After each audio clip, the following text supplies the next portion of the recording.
일본에서 한 남성이 오직 저축만으로 8억 4천만 원을 모아서 화제가 되고 있는데요. 이 내용은 주식 투자를 하는 저희에게도 배울 점이 많다고 생각을 해서 자료 준비했습니다.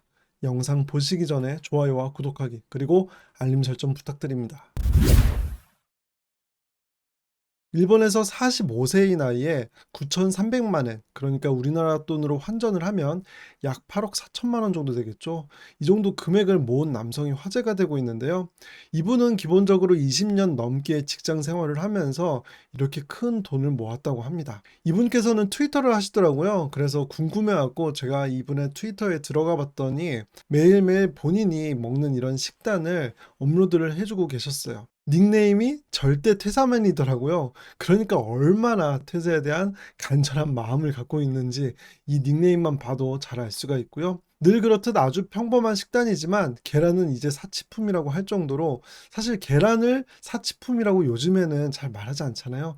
이렇게 계란은 사치품이라고 할 정도로 짠테크를 실천하고 계신 것 같아요. 그런데 이런 생활을 20년 이상해서 저축한 돈이 9,300만 엔을 넘었다, 이렇게 말하고 있습니다. 물론 여기에도 나와 있는데요. 이 식단을 보고 건강 우려에 대해서 걱정해 주시는 분들도 계시는 것 같아요. 그리고 저도 처음에는 좀 그렇게 생각하기도 했는데, 그런데 생각해 보면 인류가 이렇게 잘 먹기 시작한 게 불과 100년도 채 되질 않거든요. 30년 전까지만 해도 지금처럼 이렇게 풍요롭게 잘 먹고 잘 살던 그런 시기는 아니었기 때문에 이렇게 단촐하게 먹는 게 오히려 건강에 더 나을 수도 있겠다라는 생각도 좀 들기도 했습니다. 그리고 이분께서 실제로 정기적으로 건강검진을 받고 있는데 너무 담백한 식습관 때문에 의외로 괜찮다, 이렇게 말씀하시기도 했고요. 이분께서는 최대한 지출을 줄이는 방법만으로 20년간 벌어들인 수입을 거의 모두 저축했다고 이렇게 전하고 있습니다. 그리고 주식 투자는 재능이 없어서 거의 하지 않으셨던 것 같고요.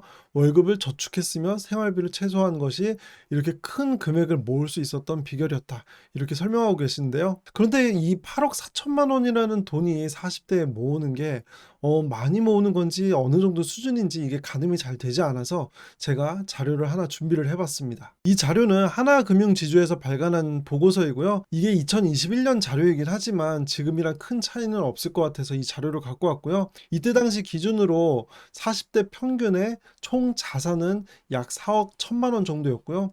여기서 대출은 8천만 원이라고 합니다. 그러니까 순자산 같은 경우에는 한 3억 3천만 원 정도 되겠죠.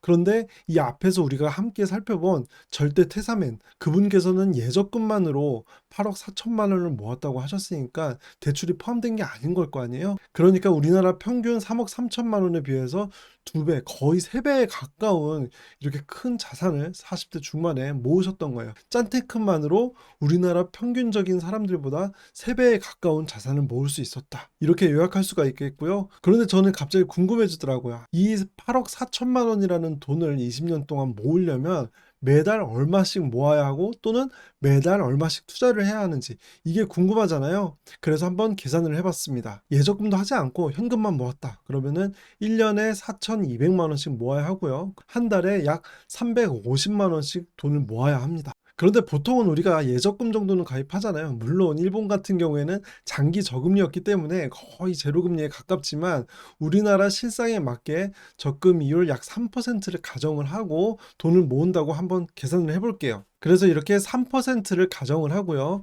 20년 동안 적금에 월 납입을 한다고 했을 때 약 280만 원 정도를 납입을 해야지 지금 계산한 것처럼 세후 수령액이 8억 4천만 원이 나오게 됩니다. 그냥 돈만 모았다면은 월 350만 원씩 모아야지 8억 4천만 원을 20년 동안 모을 수가 있는데, 3% 적금에 가입한 것만으로도 280만 원만 납입을 하면 되는 걸로 350만 원에서 280만 원으로 70만 원이 줄었습니다. 그러니까 적금만으로 좀 더 효율적인 돈 모으기를 할 수 있었던 거예요.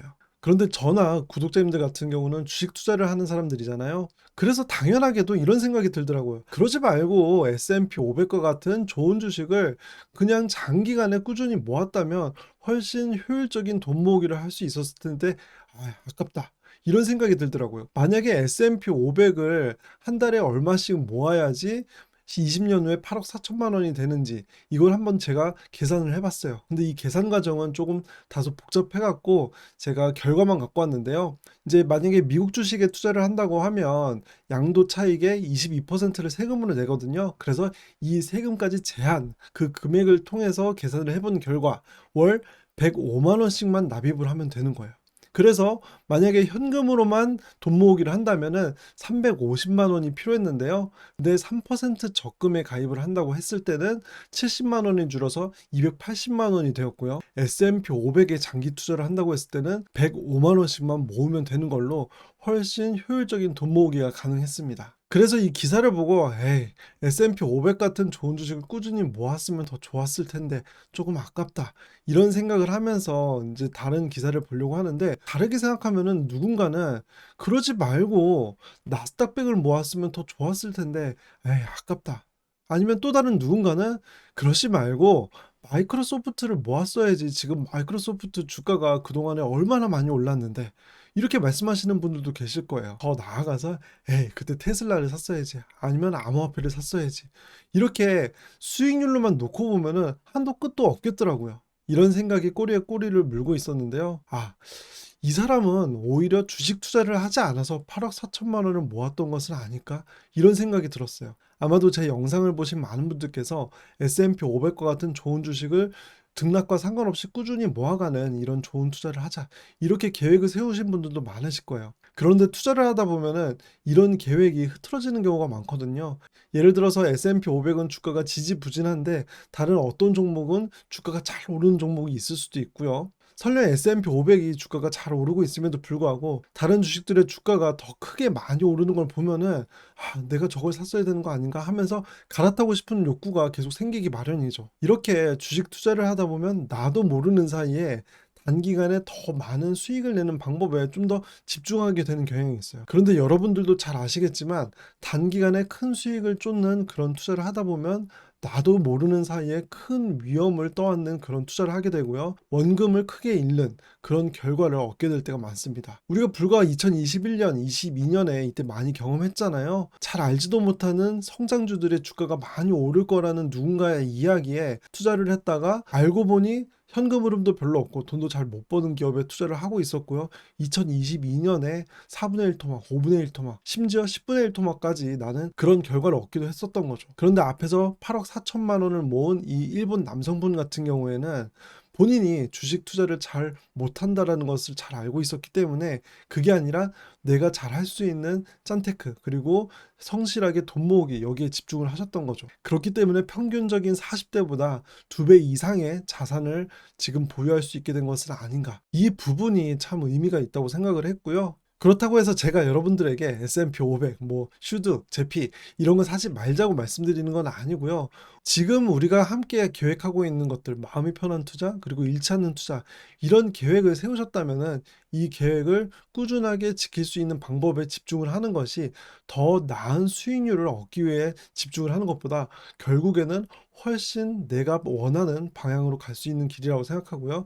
결과적으로도 우리가 원하는 결과를 얻는 가장 효율적인 방법이 될 것이라고 생각합니다. 오늘 영상이 구독자님들의 좋은 투자에 도움이 되셨길 바랍니다. 오늘 제가 준비한 영상은 여기까지이고요. 저는 제 영상이 행운을 가져다 드릴 수 있길 바랍니다. 영상 끝까지 시청해 주셔서 감사합니다.